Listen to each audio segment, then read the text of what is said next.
unfortunately, tonight's Superman homepage live video didn't work, so we were unable to get Michael on the right side of the screen through the software that we normally use.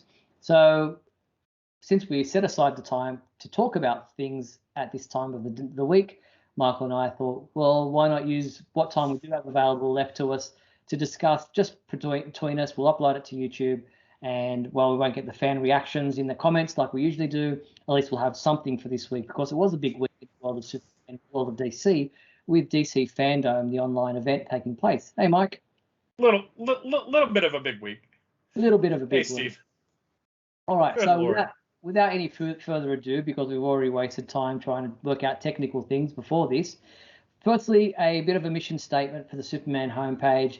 I did write up an article that was published in our newsletter in regards to some of the recent events, especially around the John Kent coming out as bisexual story, which we discussed last week. And we've kind of drawn a line in the sand at the Superman homepage.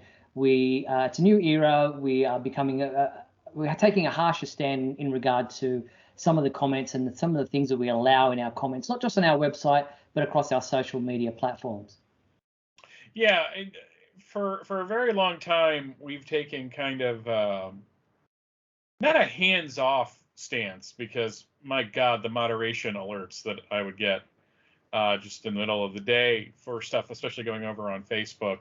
But it seemed like our attitude was, man, we really don't like what people are saying, but it feels kind of squishy to kind of like get a little hardcore in, like saying, no, we're not allowing this. And there's been a lot of discussion in the background, y'all. Steve, I think, woke up to 162 messages on our chat today. And it was getting heated in the chat. I mean, we were arguing amongst ourselves, but I think what we've really all decided is that there's a certain type of speech that isn't, I don't even know how to describe it. I think one of the problems was we were allowing certain people to make homophobic, racist, just in general, bad comments. And what I'm worried it was doing was it was chasing away the people that just want to sit there and talk about Superman.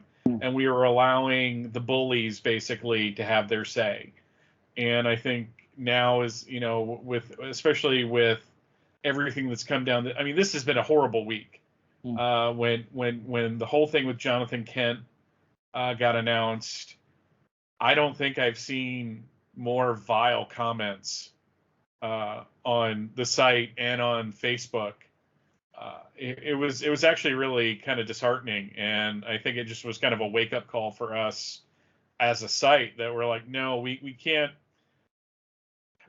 allow the bullies to have their say. And they were weaponizing our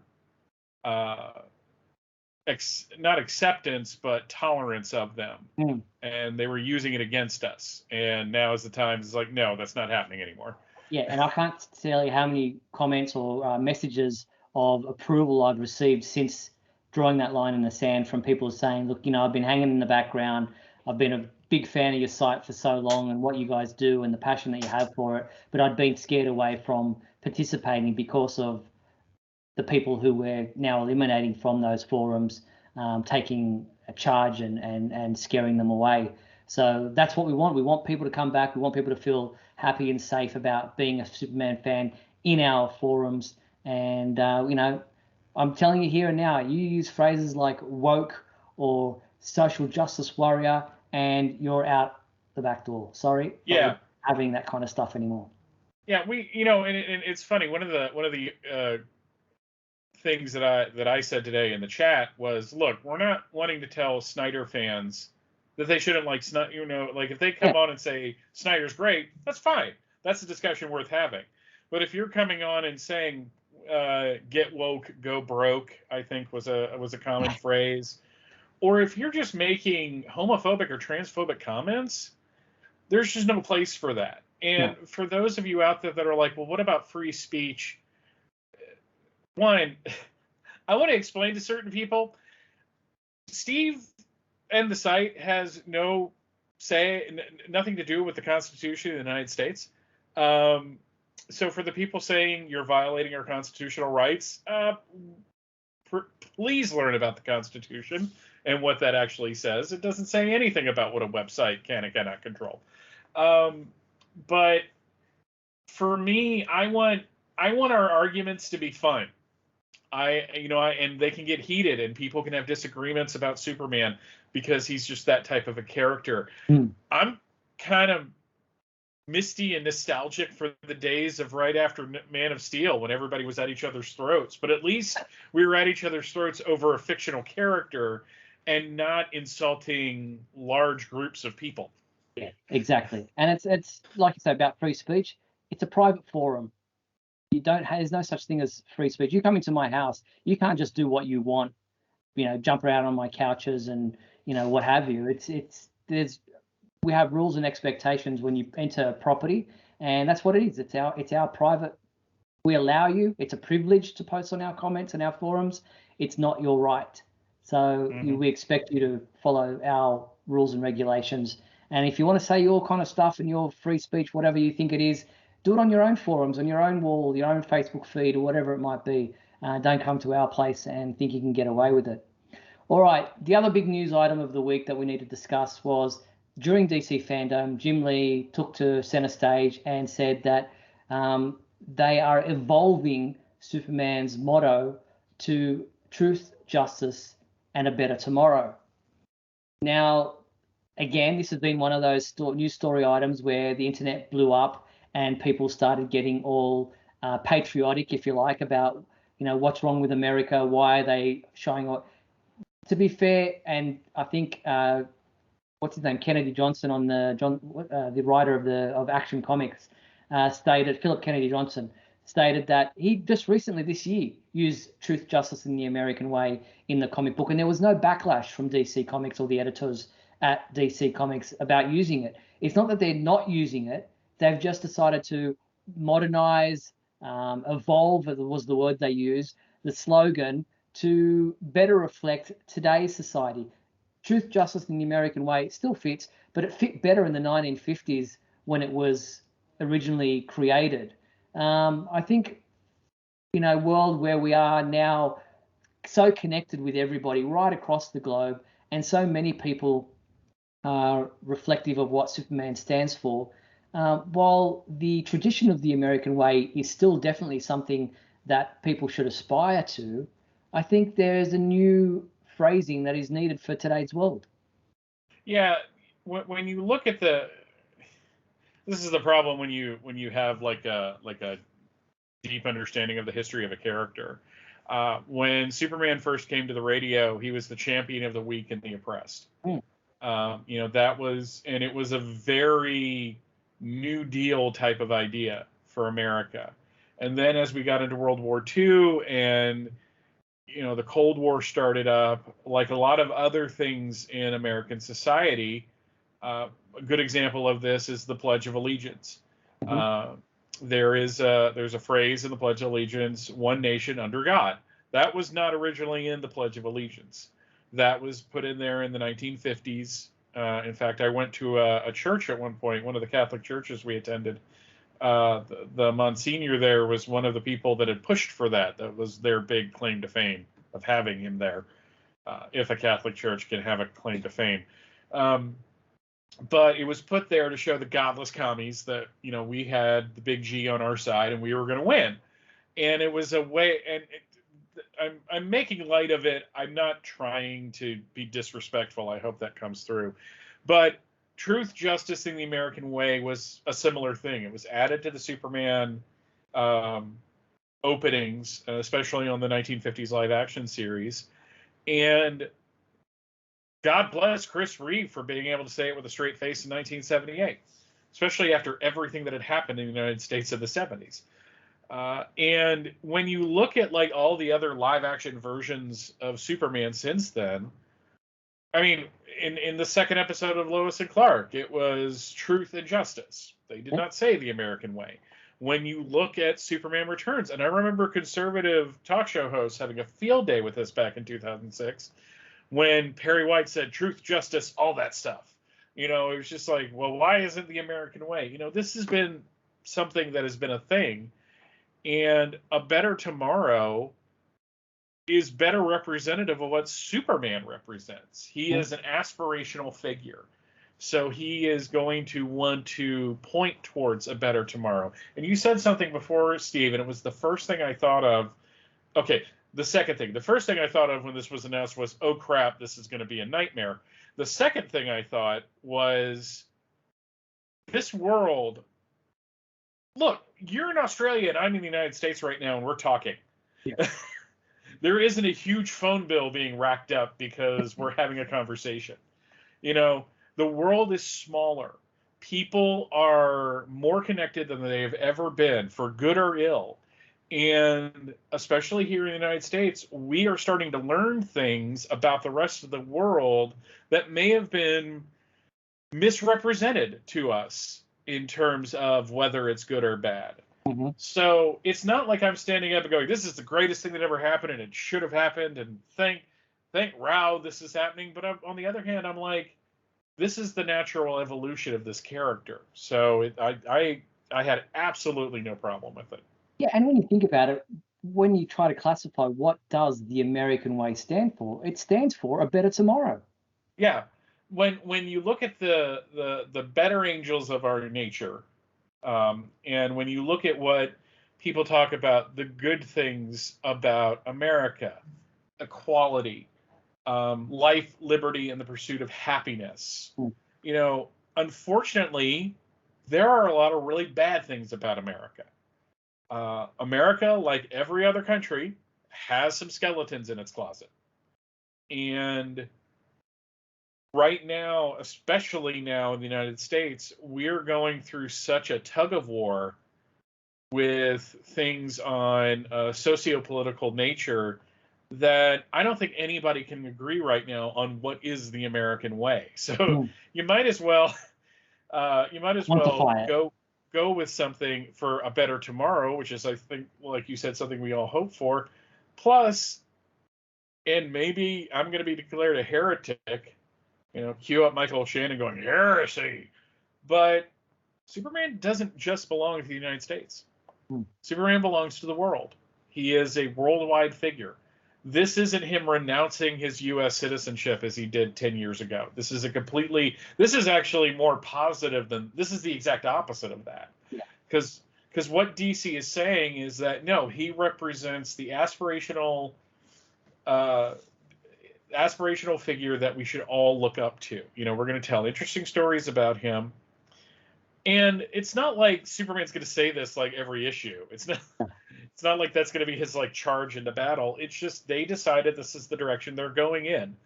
And man, to do this a week after everything that went down with Jonathan Kent, I mean, I know they had this planned because it's FanDome and they've had this planned for months, but wow, to not dial back and maybe wait a couple of weeks. I got to applaud Jim Lee on that one. Yeah, big time. So yeah, it's a new motto there. I mean, it's not like it's something he says. You know, you don't hear Superman say that often. So it's just a slogan, a motto, and I think it's a positive thing for the most part. So I don't have any problem with it. Obviously, being non-American, it doesn't affect me as much as some Americans might take offense to it. But I'm with you. I think it's a positive thing moving forward. DC FanDome as a whole, did you sit there and watch it from woe to go to woe? I didn't start it. I was doing some other stuff, but I watched like the last like 2 hours of it.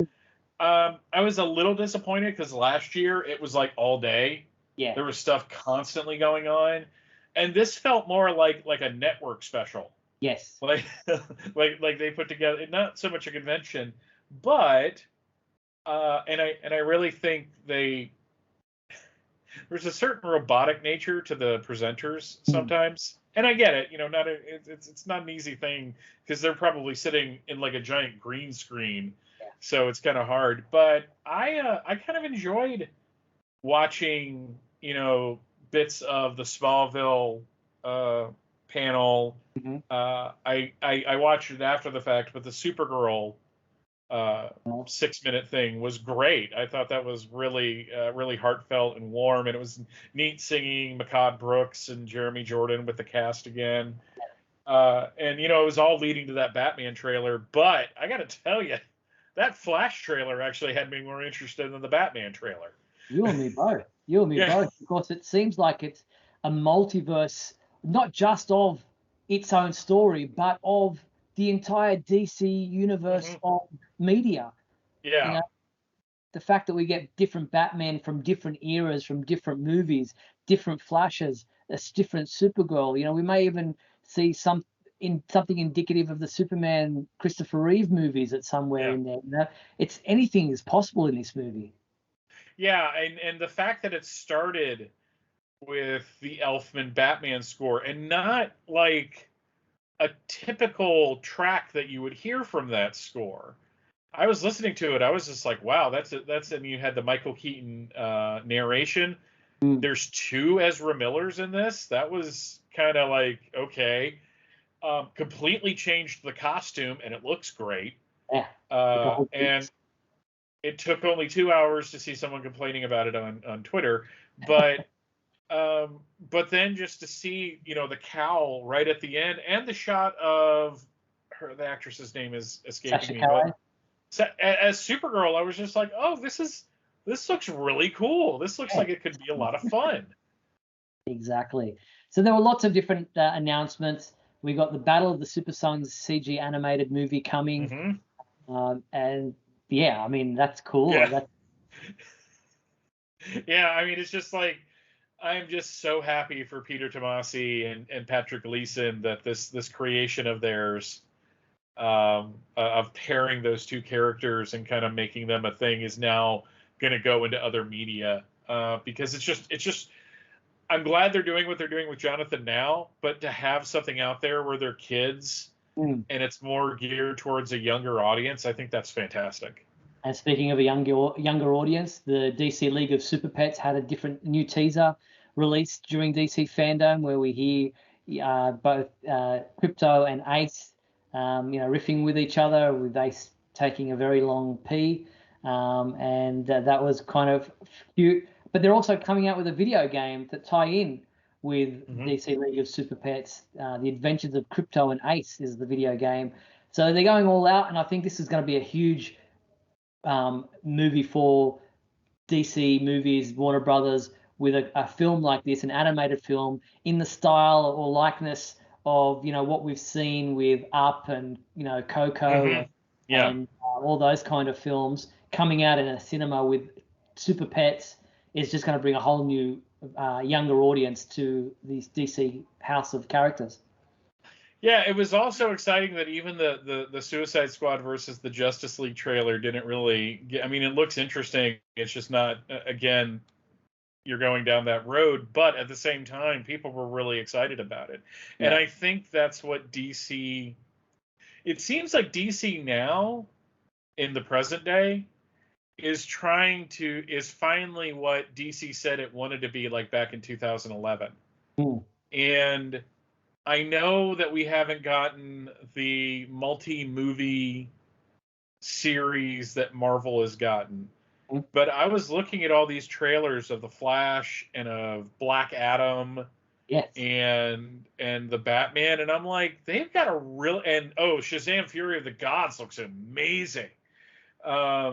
Filmed 20 minutes from me, actually, as somebody reminded me, and I'm just like, you know. They may not have what Marvel has, but it seems like they've finally gotten things kind of on an even track, that they're putting out these really exciting movies that are going to get people to want to go see them and excited about the characters. I mean, Yeah. Ben Affleck said he had a good experience playing Batman again. Will wonders never cease.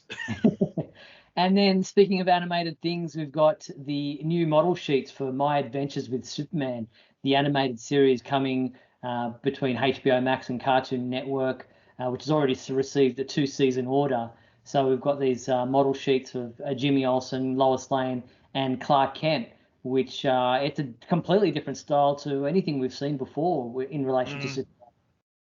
Yeah, I mean, there's just a lot that was announced that we're going to have to wait sometimes 6 months, sometimes more than a year to see. But I really think that this FanDome had me more excited than the previous years. I even kind of liked the little behind the scenes thing that Alex Garfin and Bitsy Tulloch did with Smallville. It's just like the stairs that lead nowhere.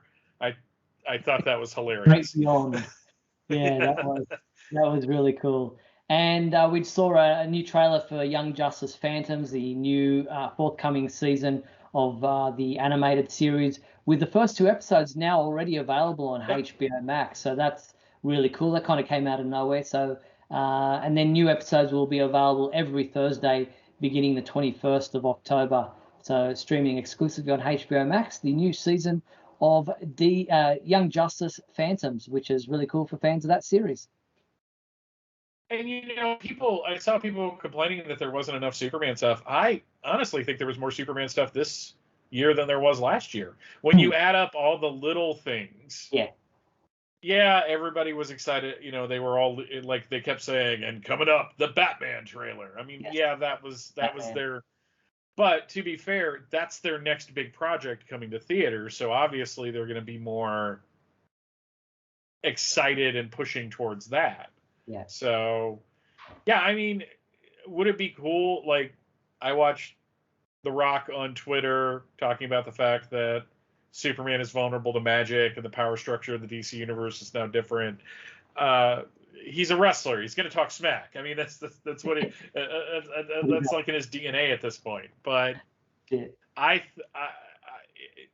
Black Adam trailer. Speaking of it, really quick, it was really telling. I don't know if he's just really excited about the film, but to hear Pierce Brosnan say, "I was in 4 James Bond films and none of them were as big as this," was kind of like a okay. Yeah. It is either the truth or somebody, you got a really nice check for this movie. Yeah, looking forward to that. So yeah, there's lots of good things coming out of it, and then we are looking forward to all the comic book stuff coming as well. We've got Mark Waid teaming up with Dan Mora on a Batman Superman project described as a brand new day for the world's finest superheroes. That's interesting, even just to see Mark Waid back at DC. Yep. And those model sheets looked great. Indeed. And then you've got Brian Michael Bendis doing a Justice League versus Legion of Superheroes 6-issue miniseries. We've got the, as I said, Superman and Robin special coming up with an older version of the 2 characters combining once again in comic books adventures. So that's really cool. So yeah, a lot that came out of FanDome that was, and then subsequently this week that was really cool and has us really excited. Mm-hmm. Yeah, it was exciting. Everything notwithstanding of all the arguing that we had to go through this week, I think it was a successful event. It was certainly talked about. I mean, it was blowing up all over social media, especially on Twitter. Twitter was just like, I had to watch it because I was not, well, that and the chat, but that's entirely beside the point. Kind of had to watch it just to keep up with what everyone was talking about. My phone kept blowing up for several hours. Let's hope things settle down a little bit on that front. But while we're disappointed that we didn't get to do the live show tonight as we would have and have the interaction with our fans and our live watchers, we hope that you enjoyed watching this separate version of Superman Homepage, not so live, with Michael and I chatting about the week that was, especially in regards to DC FanDome. As I said on our live projection that we did get to do, just briefly, or I got to do, we apologise about the technical issues. Michael and I hope to have it all rectified, sorted out before next week's live show. Until then, I'm Steve Eunice on behalf of Superman Homepage Live. Thanks, Michael. Thank you, sir. As always. We'll chat with you next week. And thanks, everyone, for watching this special edition of Not So Live Superman Homepage. Bye.